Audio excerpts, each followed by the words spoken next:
October is just around the corner, which means it's time to start prepping and planning for Halloween. Welcome back. My name is Laura, and today I'm going to show you how I pulled together a vampire-themed murder mystery party. Now, I've been hosting Halloween parties for the past decade, but a murder mystery party had been on my bucket list for a really long time. So a few years ago, I decided to combine two of my favorite things, Halloween and hosting, and dove right in to experiment with a whole new world of party planning. Now, I went into it as a complete newbie, considering I had never even been to a murder mystery party before, but somehow I pulled it off and it turned out to be such a fun and memorable night. And while planning and hosting, I came up with a few tips and tricks that I thought might be helpful to share. Hopefully this video inspires you to host your own murder mystery party, or maybe just gives you some ideas for vampire-themed decor, food, or DIY projects that you can use for your next Halloween party. If you are hosting a murder mystery party, just know this is not the type of party you can pull together at the last minute. So I'm going to break this down into 3 phases: the planning, the preparations, and the party itself. Plus, I'll show you a giant DIY coffin prop that somehow ended up being both my worst nightmare and the star of the show. As the host, your first big decision is, do you want to play a character in the game, or do you just want to host from the outside? Since it was my first time, I decided not to play a character. That way I could focus on hosting, keeping the game running smoothly, passing out clue cards, and just making sure the timeline flowed throughout the night. Now, you can host and play a character if you want. Just make sure you have someone else help you put the game materials together. That way you're not spoiling the storyline for yourself. I wanted the night to be spooky for Halloween, but also kind of classic, so I went with a vampire theme. Of course, the first thing I did was run to Pinterest to put together the most perfectly curated inspiration board full of vampire-themed party ideas, decor ideas, and just every little last detail you could think of.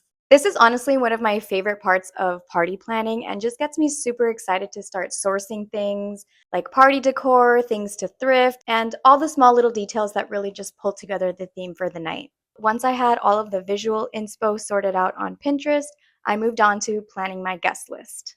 This leads me to my first important tip. For a murder mystery party, you want to think carefully about your guest list. These parties tend to work best when your friends are excited to role play, dress up, and really get into character for the night. It's definitely not everybody's cup of tea, so think about who in your inner circle would enjoy that type of interactive experience when putting together your guest list. The first thing I did was design a save the date on Canva.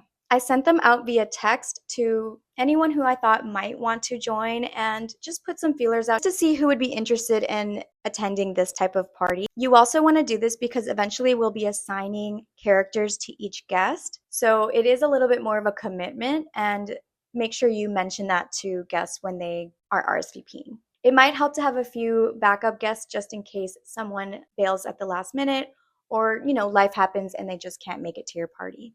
I added a little interactive touch to the invite and asked people to reply fangs to the message if they wanted to attend. I think it was a fun little detail and got people really excited right from the start.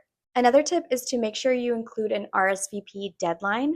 That way you have a final head count. This also gives you time to purchase the right size game kit, since most of them depend on how many players you'll have. Once the RSVPs rolled in and the guest list was finalized, I went ahead and ordered the murder mystery game kit. I found this one called Murder at Twilight by My Mystery Party, which was the perfect fit for the vampire theme. The game kit is a digital download and comes with everything you need. It typically includes things like character sheets, name tags, investigation sheets, and even a few bonus material like extra games you can play throughout the night and recipe suggestions that will match the theme. I highly recommend purchasing a pre-made game kit, especially if it's your first time hosting a murder mystery night, because it includes detailed instructions, all the materials, and just takes the guesswork out of everything, so it's one less thing to worry about as you're prepping for the party. Next, I assigned characters. Now, you can do this at random, or you can match the guest with a character you feel would work best for them and their personality based on the character descriptions in the game kit you purchased. Now, depending on your group of friends, You may want to assign the more important roles, like the victim or the murderer, to guests that are a little bit more extroverted and would maybe go above and beyond with things like their costume and their role playing throughout the night. But even if someone's on the shy side, the game itself is designed to be really interactive, and once things get going, it's really easy to settle into the storyline. Everyone ended up having a great time, regardless of how introverted or extroverted. Once the guests were assigned to characters, I went ahead and designed custom invitations on Canva. For this type of party, each guest will receive a custom invitation that will apply to their specific character. Aside from the basics like date, time, and location, each invitation included their character name, a short profile, and even a few costume suggestions. Again, I just sent them out via text individually to each guest, and that worked perfectly. You'll be surprised at how many people will reply to the invitation with quirky little notes about their character's name or even just costume ideas that they already have in mind. This part of the process is actually really fun and helps build a lot of excitement even weeks before the party. The invitation is the first thing that your guests will see and sets the tone and theme for the entire night. So I made sure to use things like bats, gothic fonts, and other vampire themed motifs to really drive the theme home. But if you're not a fan of graphic design, definitely check out Etsy for tons of different vampire themed or really any themed invitation template that are ready made and super easy to just plug in the information. Just make sure that you have a way to type in each character profile before sending them out to each guest. Most murder mystery game kits will include some kind of pre-designed invitation, so you don't have to worry about spending all that extra time and effort to design your own invitations from scratch. One thing I do recommend is make sure you send out those RSVPs and the invitations as early as possible. I'd say at least a month in advance, but honestly, the earlier the better. And this will give people time to start planning their characters, their costumes, and also give you enough time to prep and plan for the party. The next step is to print out all of the game materials. This will depend on the game kit you purchase, but for me, I had clue cards for 3 rounds for each character, name tags, investigation sheets, a victim sign, and lastly, a large character poster that I set up at the party so everyone could reference throughout the night. Again, give yourself plenty of time to prep this all because it's a bit time intensive depending on the game kit you purchased and how many characters are involved with the storyline. On the night of the party, the first thing you need to do is set the mood. By the time guests arrived, my house was completely transformed. I made sure to turn off all overhead lights and instead added ambiance lighting by replacing some of the light bulbs in my lamps. I lit all of my tapered candles and made sure to have eerie, vampire-themed music playing in the background. I found this video on YouTube that not only sounded great, but also acted as an amazing visual backdrop for the party. Now, I did buy and set up a fog machine, which would have been the perfect final touch, but on the night of the party, I forgot to turn it on. But I would recommend having a fog machine, especially for a vampire theme, because it would just create that eerie mist at everyone's feet throughout the night.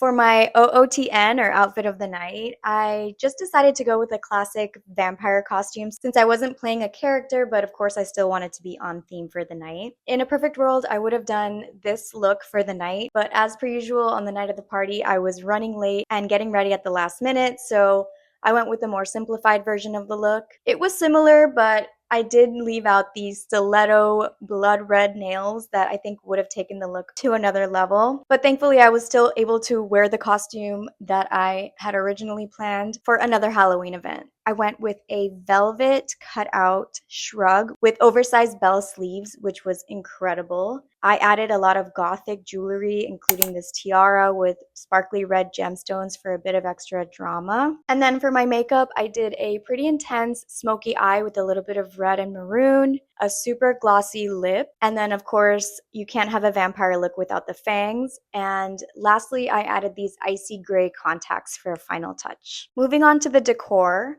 A murder mystery party, especially for Halloween, is the perfect excuse to go above and beyond with decorations. This way you can create a fully immersive experience for your guests from the moment they walk in. And I think I pulled it off by using lots of tapered candles, wilted roses, red velvet fabrics, and this gothic looking background that totally transformed my dining room. It was such a good backdrop for the table and looks amazing in photos and videos. So I highly recommend it if you're going for a vampire themed party. I also thrifted a bunch of pieces and pulled everything I could from my existing Halloween decor stash. Plus, of course, I added a few DIYs like this giant gothic skull frame, and then again, the 7-foot coffin, which we'll get to in a bit. Aside from decorating, you may also need to prep and hide a few things before the party begins. Depending on the murder mystery game kit that you purchased, you may need to hide things like a victim sign or a halo, maybe a murder weapon. And the game kit itself should tell you where in the house you'll be hiding this. So just make sure you also give yourself plenty of time to do this before the party. Now, I typically start decorating for these types of parties 3, maybe even 4 days ahead of time. I like to do it a bit here and there throughout the day. You want to make sure you're testing all the lighting and all the different decor spots at nighttime just so you can see how everything's going to look on the night of the party, if that makes sense. So I do recommend decorating and setting things up as early as possible just to give yourself extra time on the day of to worry about things that are more time sensitive like food and drinks. I also definitely have several running to-do lists leading up to the party. Stay tuned to the end of this video to see how I stay organized throughout the entire planning process. So if that's something that might be stressing you out or worrying you, I've got you covered. Food-wise, I just put together a large grazing table, appetizer table, whatever you want to call it. And I made sure to include things like bruschetta, red velvet popcorn, and cherry cheesecake brownies to tie in the vampire theme. Plus, most of my guests bring their own dishes as well, which is always incredible, so helpful, and adds a lot of variety to the spread as well. Since I knew that this might be a bit of a longer night, I also made a beef stew and kept it warm in the kitchen in case someone wanted a little bit of a heartier meal throughout the night. And of course, what is a party without a signature cocktail? I went with this one called Vampire's Kiss. It can be pre-batched, which is so convenient for this type of event where there's already so much going on and having to make individual cocktails one at a time is just not an option. I served them in some vintage style glassware and placed them on the welcome table for guests to enjoy as they arrived. Now, the game itself was super engaging. We did have 18 guests, which was quite a bit and a little bit overwhelming at times, but everyone really leaned into their roles and had so much fun. And in the end, we were able to solve the mystery. It was really fun, even as an outsider, to watch the entire storyline unfold and see which guests were really going above and beyond with their characters and the acting. It was so funny and truly just like such a memorable night. You want to start the night by explaining the instructions to your guests so that everyone has a clear understanding of the game and how the night's going to work. Most murder mysteries are played in several rounds where guests have to mingle and have conversations to reveal clues and hide secrets about their characters. Then at some point in one of the rounds, a murder will occur and the victim typically reveals themselves. And then from there, guests have to analyze all the evidence, put together clues, figure out motives, and then finally try to guess who the murderer is before the big reveal in the final solution round. I did come up with a schedule that we loosely followed so that each round had a time limit. Otherwise, it would just go on and on forever. And while it did take several hours for the game to finish, in the end, we got to solve the mystery and it all went pretty smoothly. Keep in mind, the more characters you have, the longer it will take to finish the game because everyone has to speak to each other throughout all the different rounds, and that can take a bit of time. For a last little final touch, I also made these certificates for Best Dressed and Best Actor, along with these little coffin prizes, which were just from Dollar Tree. I painted them black, added a little bit of gold detail, and filled with a mini bottle of alcohol, some candy, and a bat-shaped wine topper to,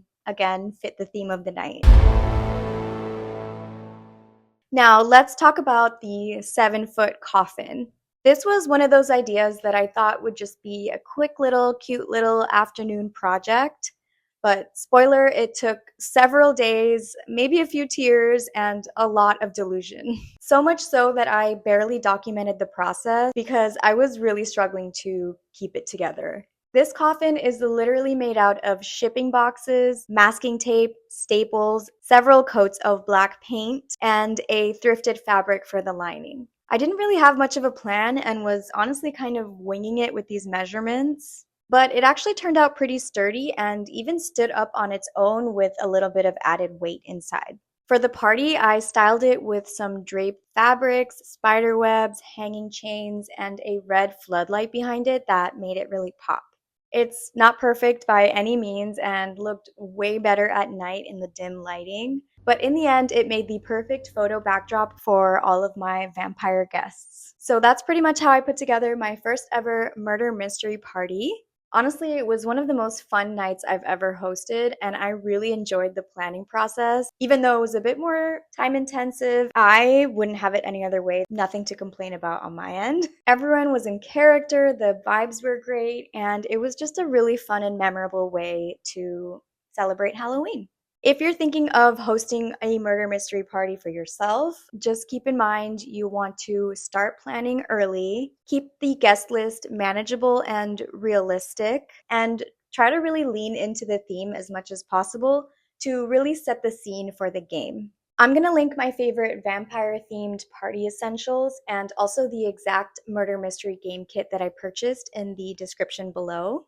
And lastly, if you love hosting and want a way to keep all of your party planning details organized, from the guest list to the menu to the decor, definitely check out my digital party planner. I designed it specifically for hosts like us who love to bring people together and have themed parties or parties in general, but also love to stay organized and keep their peace and sanity throughout the planning process. I will also leave that link down below if you want to check it out. And that's all for today's video. Thank you so much for watching. If you enjoyed it, be sure to subscribe for more. If you have your own tips and tricks for hosting a murder mystery party, be sure to leave a comment below. And other than that, I'll catch you in the next one. Bye!